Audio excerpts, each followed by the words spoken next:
Constant in relational data model आज का हमारा टॉपिक है। इसको हम स्टडी करेंगे। पीछे कुछ चंद वीडियोस में हम रिलेशनल डाटा मॉडल को स्टडी करते आ रहे हैं। लास्ट वीडियो में हमने रिलेशनल डाटा मॉडल कॉन्सेप्ट्स को स्टडी किया था। आज हम देखेंगे कॉन्स्टेंट क्या होते हैं। बेसिकली आप जब भी कोई बिजनेस या सिस्टम्स को जो है उसको स्टडी करेंगे, उसका एनालिसिस करेंगे और उसको जब आप जो है उसके लिए जब सिस्टम डेवलप करेंगे तो आप उस सिस्टम, उस बिज़नेस के रूल्स जो हैं उनको आपको सिस्टम के अंदर इम्प्लीमेंट करने पड़ते हैं। उन बिज़नेस के जो रूल्स हैं या वो जो रिस्ट्रिक्शन है या वो जो लिमिट है या जो कंडीशंस हैं उनको हम जब सिस्टम के अंदर इम्प्लीमेंट करेंगे तो उनको हम कहेंगे constant. So every business have some rules. हर बिजनेस के कुछ ना कुछ रूल होते हैं। While designing a relational data model we must consider these rules. We define some conditions limit which must hold for the data present in the database are called constraint. These constants are checked before performing any operation, the insertion, deletion and updating in a database. If there is violation in any of constant, operation will fail. It restrict or enforce only enter of valid data in a database.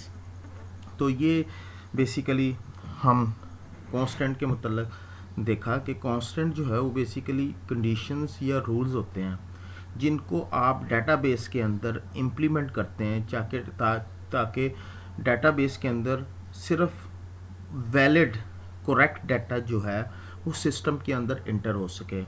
ये constant जो हैं उस time perform इनके ऊपर जो है इनकी validation या इनका ऑपरेट या जो है ऑपरेट परफॉर्म होता है या ये इन वर्किंग में होते हैं जब कोई यूज़र इंसर्शन, डिलीशन और अपडेटिंग का ऑपरेशन जो है वो डेटाबेस के अंदर परफॉर्म कर रहा हो।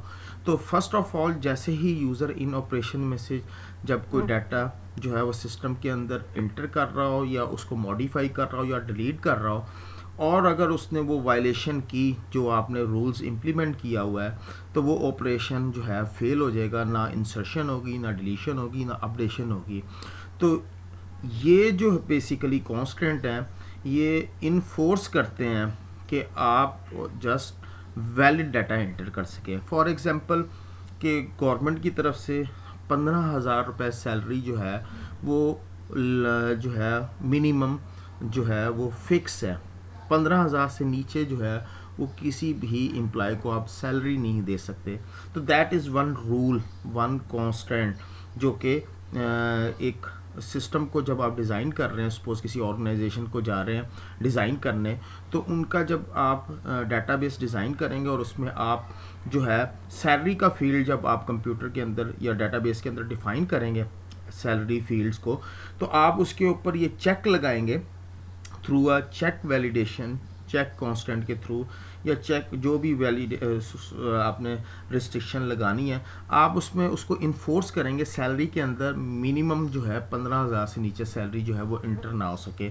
सो that is one of the constant अगर आप कहें तो उसको इम्प्लीमेंट कर सकते हैं। तो relational constant are the restriction impose on the database content and operation. ये बेसिकली रिलेशनल कांस्टेंट जो है डेटाबेस के कंटेंट और ऑपरेशन के ऊपर आपने रिस्ट्रिक्शन लगाई होती है, लिमिटेशन लगाई होती है। तो बेसिकली दे इंश्योर, इनका मकसद क्या होता है, इनका पर्पस क्या होता है, बेसिकली ये इंश्योर करते हैं कि करेक्ट डाटा ही एंटर हो सके। जैसे कि आपको याद हो कि हमने फ्लैट डाटाबेस सिस्टम को देखा था। फ्लैट डाटाबेस सिस्टम में एक सबसे बड़ा बैक ड्रॉ जो था जो ड्रॉबैक था वो ये था कि वहाँ पे डाटा जो है वो इनकरेक्ट डाटा, डुप्लीकेट डाटा भी जो है वो कंसिस्टेंट डाटा इंटर नहीं हो सकता था। तो बेसिकली ये जो रिलेशनल डाटा मॉडल है बेसिकली ये आपको जब आप इसको इन कंप्यूटराइज में डाटाबेस, रिलेशनल डाटाबेस में कन्वर्ट करके इसको सिस्टम में इम्प्लीमेंट करेंगे तो that is one of the आप कह लें कि इसकी प्रॉपर्टी है या आप कह लें इसकी एडवांटेज है या इसका कि आप सिर्फ करेक्ट डाटा ही, कंसिस्टेंट डाटा ही डाटा जो है वो डाटाबेस के अंदर इंटर कर सकते हैं with the help of constant. So constant जो है वो आपको हेल्प करते हैं। यू विल इंटर करेक्ट और right data into the system के अंदर आप कर सकें। तो ये कंडीशन जो है इनको हम कहते हैं relational integrity constant, so that are constant. अब हम देखते हैं कि कौन कौन से जो है वो कांस्टेंट अवेलेबल हैं। तो इसमें सबसे पहले डोमेन कांस्टेंट है, की कांस्टेंट है, टुपल यूनिकनेस कांस्टेंट है, रेफरेंशियल इंटेग्रिटी कांस्टेंट है। इनको हम वन बाय वन देखते हैं कि इन कांस्टेंट्स की जो है क्या है। डोमेन कांस्टेंट जो है define the domain set of values for an attributes, यानी क्या डोमेन आपने डिफाइन कर दी, वैल्यूज़ डिफाइन कर दी कि यही वैल्यू जो है वो इंटर हो सकती है। जस्ट लाइक आप कहते हैं इंटीजर, फ्लोट, कैरेक्टर, डबल। तो इट्स मीन कि अगर आपने इंटीजर डिफाइन किया तो इसका मतलब है कि उसके अंदर सिर्फ न्यूमेरिक वैल्यू विदाउट डेसिमल्स होगी, तो उसकी डोमेन जो है that is numeric number value but contain only a number but without decimals. So constant it specify that the value taken by the attribute must be atomic value from its domain. atomic value का मतलब ये है कि further divide ना हो सके, that mean atomic value। तो ये डोमेन जो डोमेन कांस्टेंट है ये स्पेसिफाई करता है कि जो भी एट्रीब्यूट मीन जो भी आपने रिलेशनल डाटाबेस के अंदर उसके फील्ड डिफाइड करने हैं, that must be relational database के अंदर हम उसको एट्रीब्यूट कहेंगे। जिस तरह एंटिटी के अंदर आपने एंटिटी के एट्रीब्यूट्स डिफाइन किए थे, तो attribute must be atomic value from its domain that can not be further divided. It's mean attribute have specific value in real world scenario. अगर रियल वर्ल्ड के हिसाब से अगर आप देखें तो वो एक स्पेसिफिक वैल्यू होगी। फॉर एग्जांपल एज जो है वो सिर्फ पॉजिटिव वैल्यू हो सकती है। अंडरस्टूड सी बात है, एज कभी नेगेटिव नहीं होगी, एज कभी जो है फ्लोट नहीं होगी। The same constant have been tried to imply on the attribute of relation. आप इसी कांस्टेंट को जब आप कोशिश करते हैं किसी रिलेशन या टेबल के अंदर अप्लाई करने के लिए, तो every attribute is bound to have the specific range of value. एक स्पेसिफिक रेंज ऑफ वैल्यू होगी एम्प्लॉय की। सपोज हम कह सकते हैं कि एक एम्प्लॉय की एज 1 से लेकर 100 ईयर्स तक हो सकती है मैक्सिमम, तो दैट इज स्पेसिफिक रेंज, इससे ज़्यादा नहीं होगी। या आप कह लें कि 0 और 9 का कम्बिनेशन है, तो इसका मतलब है for example age can not be less than 0। इसी तरह टेलीफोन नंबर जो है can not contain digit outside the 0 to 9। Telephone number है तो उसमें डिजिट ही आएंगे। सो इसी तरह ये एक डोमेन कांस्टेंट की एग्जांपल थी जिसमें हमने देखा कि एक स्पेसिफिक रेंज ऑफ वैल्यू जो है वो स्पेसिफाई होगी और that can not be further divided. ये हमारे पास एक रिलेशन है जिसमें हम देख रहे हैं कि स्टूडेंट का आईडी है, नेम है और एज है। बट यहाँ पे अगर हम देखें कि यहाँ पे डोमेन कांस्टेंट जो है ये फुलफ़िल हो रही है, तो यहाँ पे अगर आप देखेंगे तो ये जो एज हमने ए इंटर किया हुआ है that is not valid, that is domain constant की वायलेशन है, क्योंकि एज जो है that is always integer value. तो यहाँ पे आप क्या दे रहे हैं, आप इसमें करैक्टर दे रहे हैं। तो value A is not allowed since only integer value can be taken by the age attribute, so that is domain constant. Next constant है टुपल यूनिकनेस कांस्टेंट।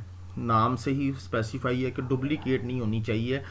टुपल का मतलब record, uniqueness constant specify that all tuples must be necessarily unique in any relation. किसी भी table के अंदर जो है table वो यूनिक होनी चाहिए।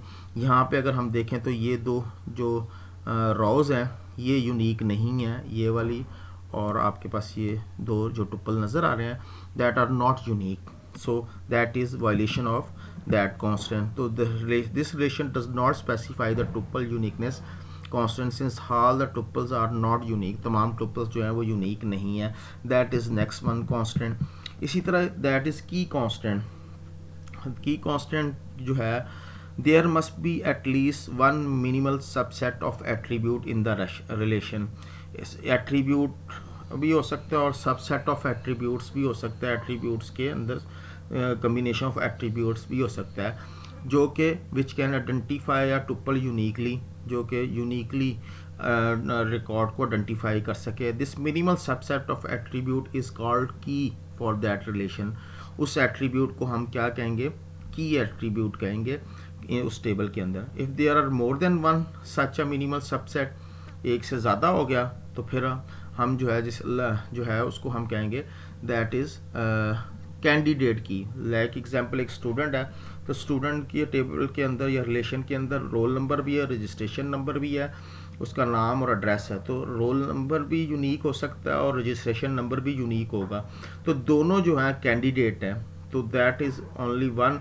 आप इन दोनों को जो है एज ए की एट्रीब्यूट जो है वो चूज़ कर सकते हैं। तो की कांस्टेंट की कुछ प्रॉपर्टीज़ होती हैं जिनको हम देखते हैं कि in relation with key attribute no two tuple can have identical value for key attribute. Roll number किसी एक स्टूडेंट का है तो वो किसी दूसरे स्टूडेंट का नहीं हो सकता। की एट्रीब्यूट की ये एक एट्रीब्यूट आइडेंटिकल नहीं हो सकती, एक जैसी वैल्यूज़ नहीं हो सकती दो रिकॉर्ड या दो टुपल्स के अंदर। So that is one property. Key attribute can not have null value. आप की एट्रीब्यूट के अंदर नल वैल्यू यानी कि एम्प्टी उसको नहीं रख सकते, खाली नहीं रख सकते। ये एक और कैरेक्टरिस्टिक्स है।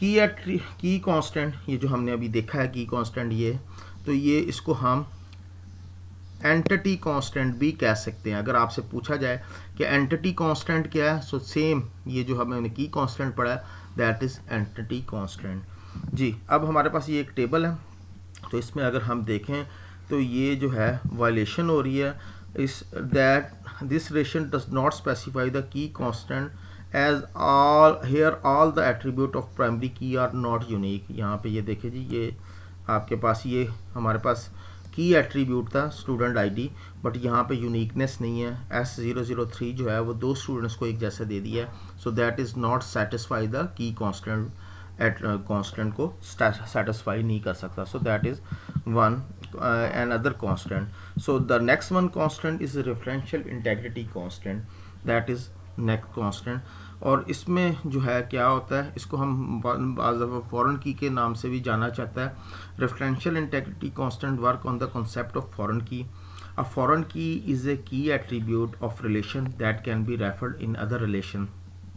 एक टेबल के अंदर एक फील्ड है, उसका रिलेशन किसी दूसरी टेबल के साथ है, उसका लिंक किसी दूसरी टेबल की फील्ड के साथ है, सेम उसी फील्ड का। वो एक टेबल में प्राइमरी की होगा और दूसरी यानी कि की कांस्टेंट होगी, और दूसरे टेबल के अंदर जो है that will be a foreign key. So ये इस तरह वर्क करती है। Reflection integrity constant state that if relation refer to key attribute of different और same relation then that key element must exist. ये कांस्टेंट क्या कह रहा है कि एक रिलेशन के अंदर अगर की एट्रीब्यूट है तो वो उसी टेबल या किसी दूसरे रिलेशन के अंदर वो की एलिमेंट जो है उसको रेफर कर रही होगी, उसको जो है उसके साथ उसका लिंक होगा। That key element must exist. अभी हम इसको देखते हैं एक टेबल के साथ। तो a business rule that addresses the validity of references by one object in the database to some other object in the database. एक जो है ये बिजनेस का रूल है कि एक ऑब्जेक्ट जो है वो रेफरेंस होगा डेटाबेस के अंदर किसी दूसरे ऑब्जेक्ट के साथ, यानी कि वो जो अभी हम एट्रीब्यूट के नाम से जो है हमने अभी देखा, तो इसी तरह यहाँ पे ये object the entity integrity is a constant on a foreign key value. It states that if foreign key exists in a relation, the foreign key value must match the primary key value of the same tuple in its parent relation. ये कह रही है कि अगर आपके एक foreign की relationship exist करता है तो फॉरेन की वैल्यू जो है जिस टेबल के साथ इसका रिलेशन होगा, लिंक होगा, वहाँ पे उसकी वैल्यू प्राइमरी की के साथ लाजमी मैच कर रही होगी, पेरेंट टेबल होगा। यानी कि जहाँ पे की कांस्टेंट होगा दैट इज़ पेरेंट टेबल, और जहाँ पे फॉरेन की या होगा या रेफरेंशियल इंटेग्रिटी या फॉरेन की वाला जो रिलेशन होगा that is child table. Referential integrity preserve the defined relation between tables when records are added or deleted. It ensures that the key values are consistent across the table. Value cannot be inserted in the foreign key if it has no corresponding value in primary key field of the related table. तो ये basically क्या कह रहे हैं, अगर आपने primary की और फॉरेन की का रिलेशनशिप क्रिएट किया हुआ है दो रिलेशन के दरमियान में, तो उनकी वैल्यू कंसिस्टेंट होगी।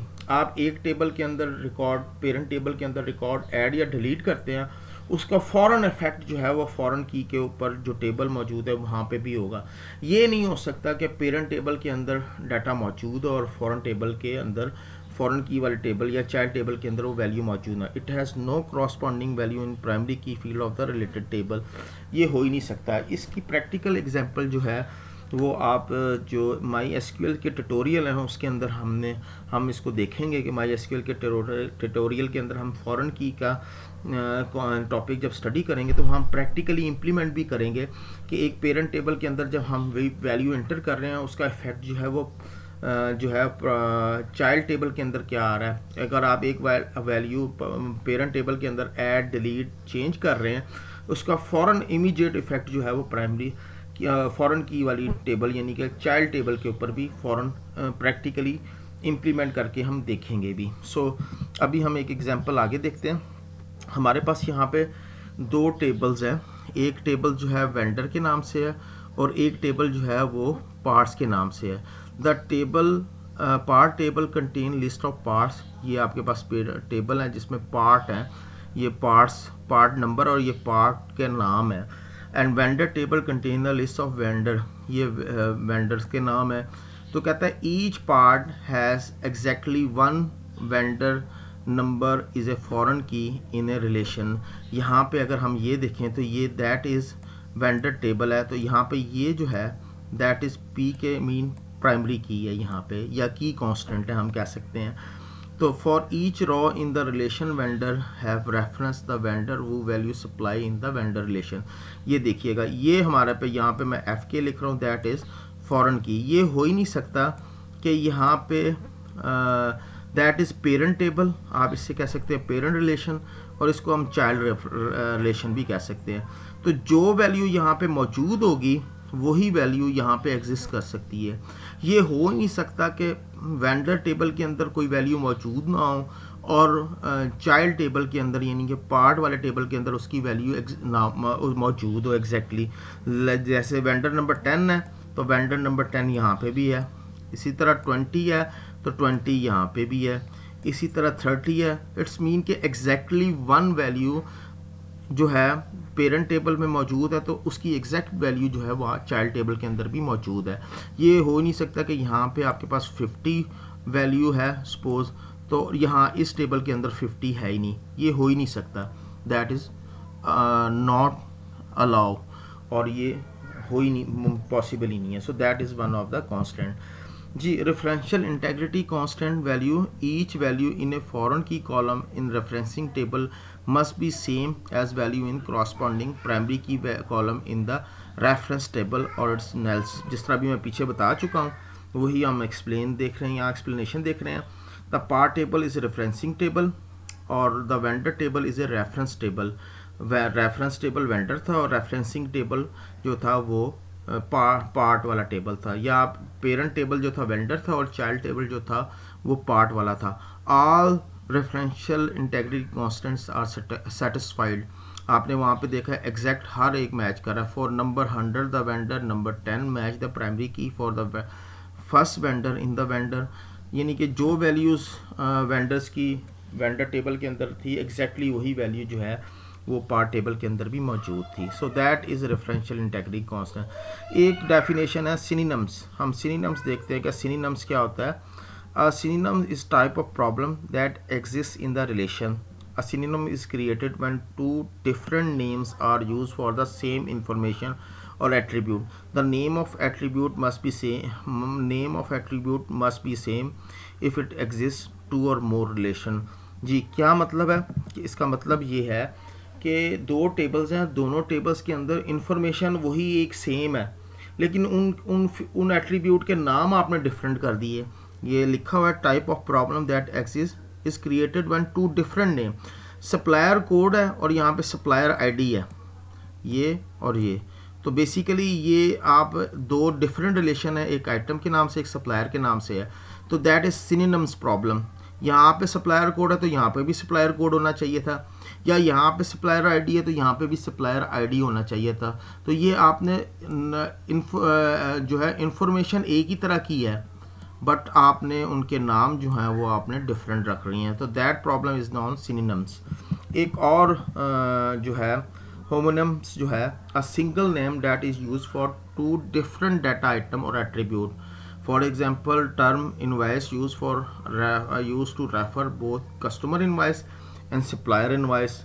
इसी तरह एक एग्जांपल और देख लेते हैं कि एक टेबल है जिसके अंदर एफ नेम फॉर 2 टेबल्स में यूज़ हुआ है. टेबल जो है वो कस्टमर का है और स्टूडेंट का है. हैव 2 डिफरेंट मीनिंग, दोनों का डिफरेंट मीनिंग है. कस्टमर के अंदर एफ नेम का मतलब है फर्स्ट नेम और स्टूडेंट के अंदर जो एफ नेम है वो इंडिकेट कर रहा है फादर नेम को. जो कस्टमर के अंदर एफ नेम है that represent first name attribute. Example देखें तो यहाँ पे ये देखिएगा, ये कस्टमर का टेबल है, यहाँ पे ये एफ नेम है. That F name indicate the first name of customer. और यहाँ पे भी एफ नेम है, ये स्टूडेंट का है. और यहाँ पे ये दैट रिप्रेजेंट फादर नेम. तो ये इसका डेफिनेशन देखें, अ single name that is use for 2 different item. अब ये दोनों डिफरेंट हैं, एक जैसी नहीं है, लेकिन नाम हमने एक जैसे रख लिए इन दोनों के. तो ये प्रॉब्लम जो है होमोनिम्स प्रॉब्लम कहलाता है. और ये भी नॉर्मली आपको अक्सर जो है इस तरह का जो है प्रॉब्लम इन प्रैक्टिकली आप देखेंगे और फेस भी करेंगे. सो that is constant in relational data model.